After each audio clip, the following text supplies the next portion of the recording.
Hello there, Aries. Welcome to your teen tarot readings. So, I want to wish you all a very happy birthday. Have a wonderful, splendid time celebrating and stay safe. So, I'm going to relay the two images that I saw when I was meditating on this reading for you, and then we'll pull out the cards. So, first of all, I see there's an oven, and you know how it has that glass panel where you can see what's cooking in the oven? So there are cookies baking, and there's this little boy, and he's like waiting anxiously for the cookies to finish baking. He's looking through that see-through panel from the oven, and he's just like waiting, waiting, waiting, so anxious, and he's just like, it's going to be so delicious when it finishes cooking. And then in the background is his mom. She's wearing an apron. She's been cooking all day. She's looking at the stove and she is like cooking a pot of soup. She has a kettle on at one point, and then she has a saucepan where she's melting some butter with some vegetables. So she's doing a gazillion things, multitasking. And the soup is boiling over. The butter is also, boiling. And so everything is just boiling at the same time. And she's like a little bit stressed out, like not really sure what she needs to tend to first. So she's like looking at this stressed out while the kid is only looking at the cookies. Okay, so that's the scene that I saw for you. And so I feel for this month, it's a lot about not stretching yourself thin and as well learning to be patient. Okay. Don't rush things. Things are going to come in divine timing. Don't push too hard. Don't be so hard on yourself. And especially don't overestimate the amount of time. You guys are really, really bad at this, like overestimating the amount of time that it takes you to do something. Okay. And then stretching yourself too thin where you are pulled in so many different directions, where things, people, and situations pulling you in different directions, needing to put out fires in possibly areas of your life, and just, um, being overbooked, too many things on your agenda, too many things on your plate, and not being able to relax and just, really enjoy the moment. Um, so that's what I'm seeing. I feel like there's something that you have been really anxiously waiting for a very, very, very long time. And that whole, something in the oven, I feel like for some of you, it could even be pregnancy.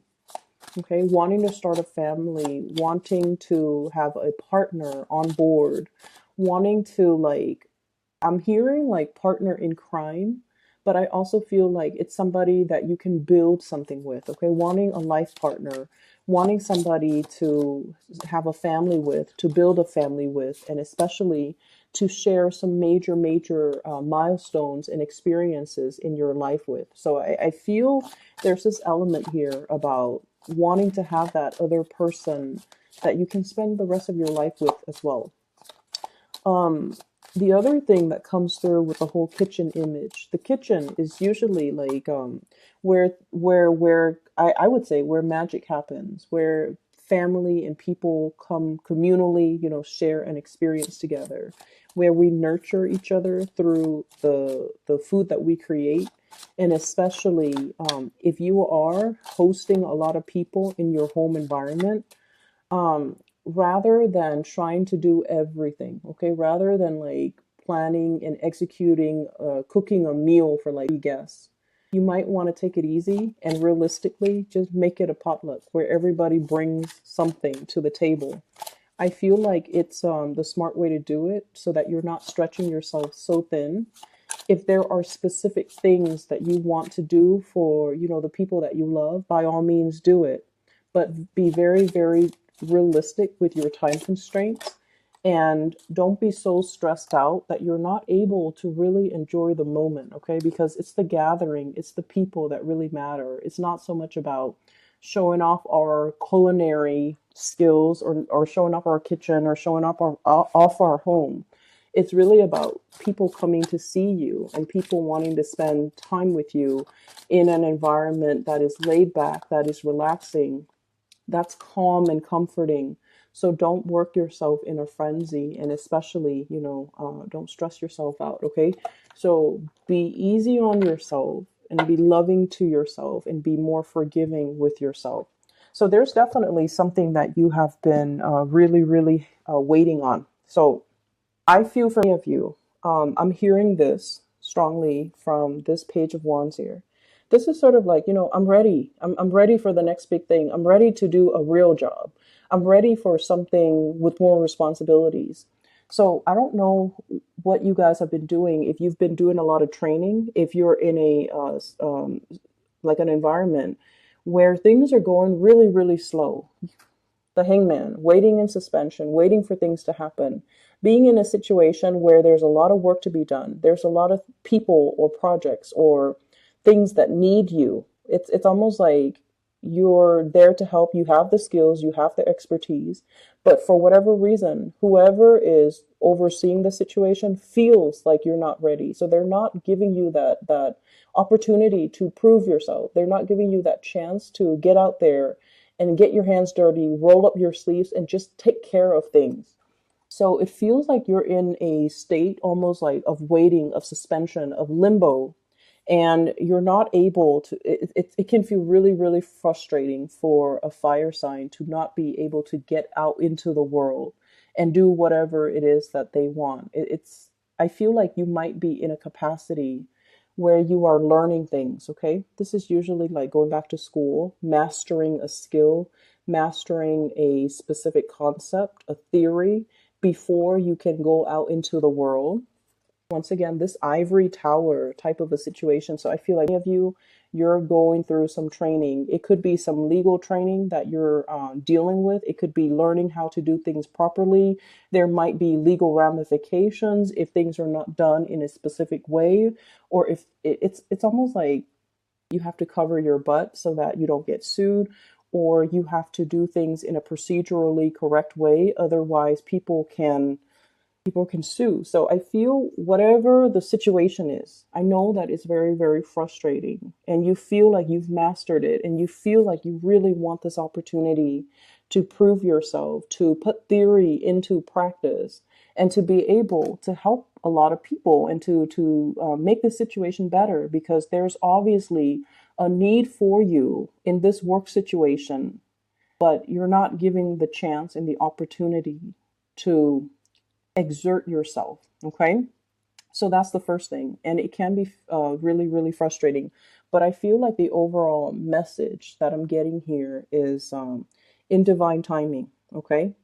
You have to master one thing before you move on to master another. Okay. It's like that woman in the kitchen.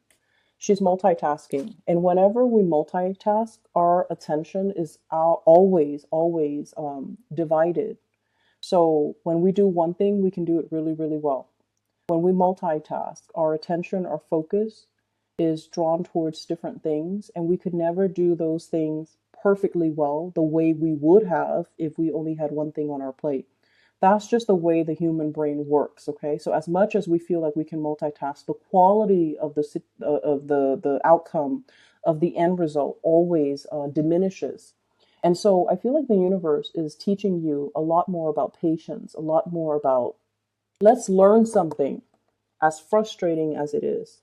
Let's learn something and be a master at it, so that when we break away from this ivory tower, when we bring theory into practice, into the real world, we can do it right. Okay. The kings, and this is your energy, the kings always do things the right way. They've already mastered it, they've been through it. They have the skills and the knowledge and the experience and whatever it is that's required of a ruler, a leader, a breadth of vision, hindsight, the whole learning from past experiences. But I feel like, the universe really wants you to master, rather than going into a situation excitedly, but not having the skills and the necessary experience from your past to make the best of a situation or to make something the best that it could be. So a little bit more patience and a little bit more waiting, I feel, is going to be in store for you. For some of you, there could be a lot of issues regarding children. Okay. Dietary habits when it comes to children. And I love this card. This is the Nine of Cups. Okay.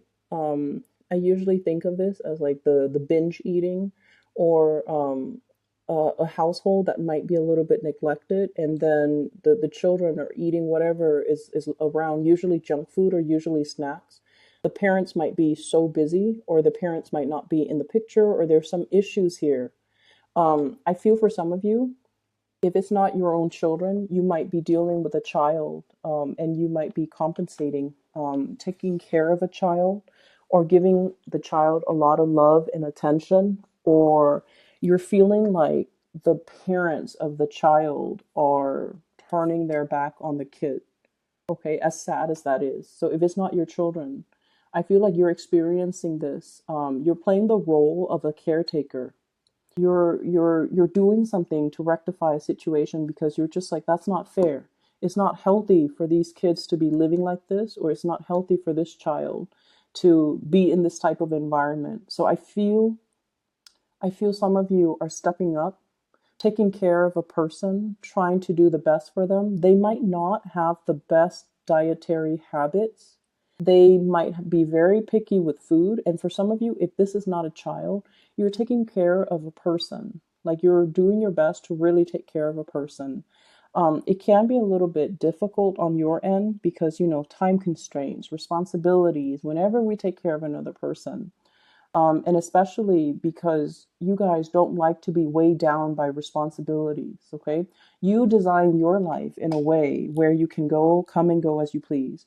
You can be in one city one day and the next city another day. Like, you design your life without baggage, without responsibilities, not because you're afraid of it, but because if you're not ready for it, you know yourself well enough to know you're not ready for it. So I feel like you have a little bit of resentment about somebody who has bitten off more than they could chew, and they're not taking care of their responsibilities. So it could be, somebody who has children when they're not able to physically take care of themselves, let alone their children. And then you have to step up and kind of tend to this situation. It's like doing that damage control, like cleaning up after them, cleaning up after the other person, not so much the children, but cleaning up after the other person, because they bit off more than they could chew, and they create more work, more problems for everybody else. And so you have a little bit of resentment that I'm sensing here. But I also feel like you're dealing with this person. Whatever contributions you're making in their life right now, especially if it's somebody you're taking care of, a child or somebody else, um, your efforts are not going unnoticed. Okay.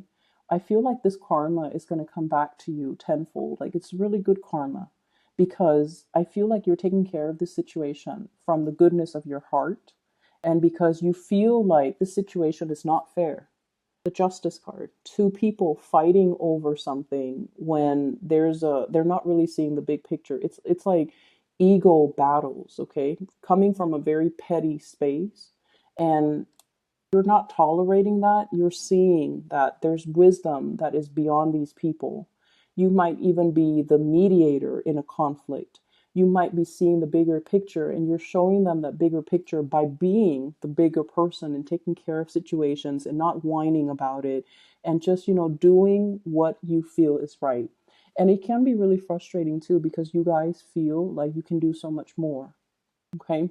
So you feel like you can do so much more, but you're very cognizant about not stepping on other people's toes, not overstepping your boundaries, and also still holding the other person responsible. So, like, you're not doing everything to alleviate them of the need to do it, to take care of their responsibilities.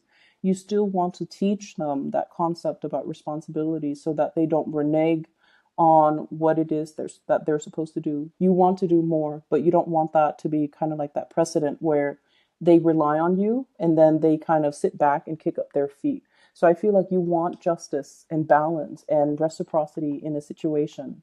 And you almost feel it's like this inner conflict, with fire signs.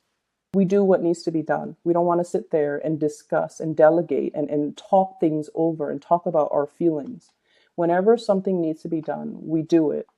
And over time, when we keep taking these actions and keep initiating, the other person feels like they can sit back, and that can be really aggravating.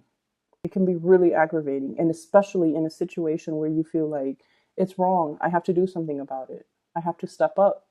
And then in the process of you stepping up, the other person steps down. And you're trying to find that middle ground. You're trying to find that balance to be nice, but at the same time not enable a bad behavior. So that's what I'm feeling here. There's a little bit of tug of war and conflict internally within you guys. Like, how much should I do? How much is enough? You know. So that's what I'm feeling here. So I definitely see for many of you, you're learning a lot about how to nurture, care for, and I feel like it's almost like you're being prepped to be the caretaker for somebody. You're being prepped to have children of your own. So if you found yourself like having to take care of children, all of a sudden, children are really big fixtures in your life. I feel like the universe is prepping you to be either a really good mother or to be a really good father. Okay, to learn to be more emotional, to learn to be more emotionally available.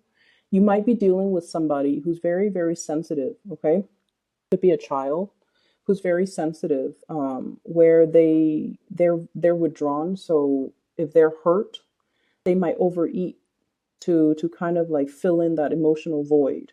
Okay, or you might be dealing with a child that is a little bit more rambunctious. They don't really listen, and the more you force them, the more they resist. So you have to like really soften your tone and soften your approach with them. So, for example, you might be telling them, this is what I call like a rambunctious child, okay? Page of Wands. And Aries, as independent as you are, I feel like you naturally attract people who are very, very independent. And especially if you have children, they're going to be a handful because they're going to question authority. They're not going to take no for an answer. They're going to push boundaries, and they're smart, and they're just really independent. And so they're not going to just take no for an answer. They need an explanation, they need a reason. And you have to appeal to their emotional senses. So, for example, you tell them, after school, you need to go home straight away. I don't want you hanging out outside. And they're like, I'm not going to get into any trouble. I don't need to go home. But you need to tell them, like, after school, please come home. I'm really worried about you. It's getting darker now because we're in the winter in the northern hemisphere.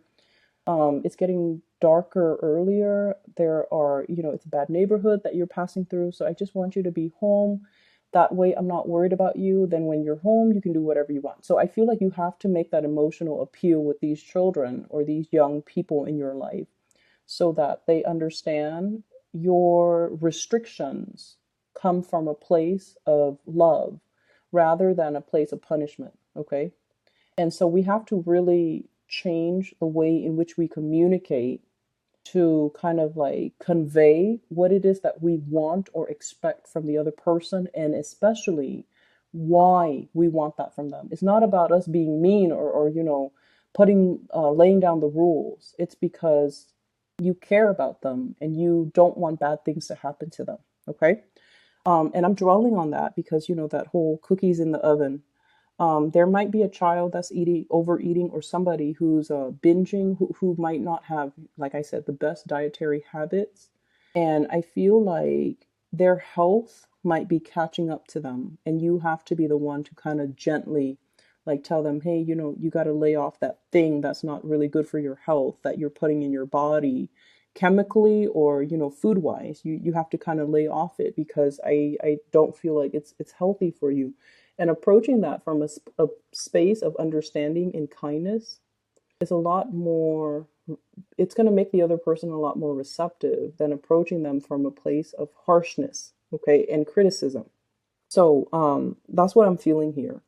I feel like for many of you, there's a lot of training that you're going through, and it's like, it's frustrating, I understand, but it's going to come to an end, and then you can kind of like spread your wings and practice what you preach.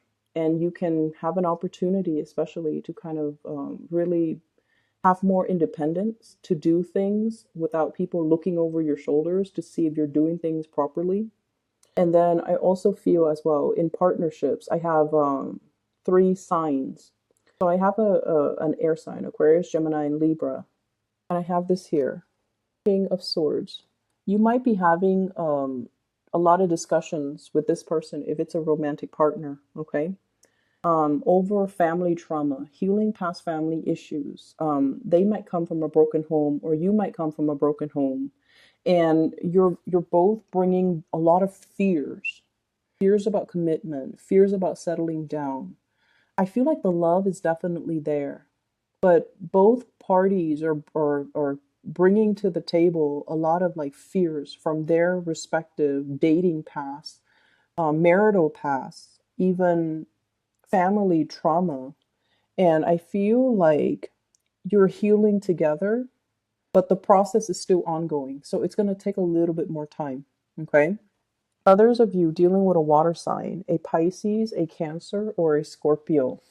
I feel like this person, and I have here the Queen of Cups, I feel like this person is a lot more into you than you are into them. That's what I'm sensing. They really like you, and you know that they're a really good person. Like, you know they're a really good person. This is somebody, male or female. They could be the one that you want to bring home to mom and dad. You want them to meet your parents. You want to bring them around your friends because they're they're loving, they're kind, they're compassionate. Um, but I feel like I don't know how much fun or excitement or enjoyment you're getting out of this relationship. So I feel like there's somebody here that is really, really, really into you. Like, they're really into you. But I feel like they're looking for a relationship and you might be looking for fun. Okay. And they're ready for a relationship. You might not feel like you're ready, or you might not want that commitment, the whole 9 yards with this person. For some of you, this person might be a little bit older than you. And I feel like they're actually very attractive, very beautiful, but they are looking for a relationship. They're not ones to kind of run around and collect bed partners. They're not like that. They're really looking for a relationship. They might have children of their own. They might like be dealing with a like a separation or a divorce. Okay, so they're not completely single just yet. And then I also feel a fire sign, Sagittarius, Aries, Leo. There might be a distance thing between you and this relationship partner. There's a lot of coming and going, getting back together, and then there's distance. So I don't know if you're like breaking up and then making up, but I'm seeing distance between you and this person here. I feel overall, we have here the wish card. So I definitely see a lot of communication and a lot of love and a lot of compromise and a lot of help that's going to be coming into the picture. And like I said, if you're planning to do this massive cookout, hosting and inviting a bunch of people to your home, just make sure you actually enjoy the process. Don't stretch yourself too thin, too thin.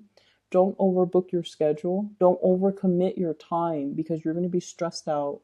And it's a month, it's your birthday month. You're supposed to relax and, enjoy the people and the company. So don't stress yourself out. Make it a potluck, okay?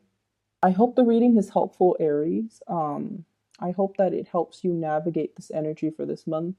I don't have any news here regarding finances, so no news is always good news in my book. I feel like it is a lot more about being patient and getting through the learning process, and then being able to exert yourself in the physical world. Okay.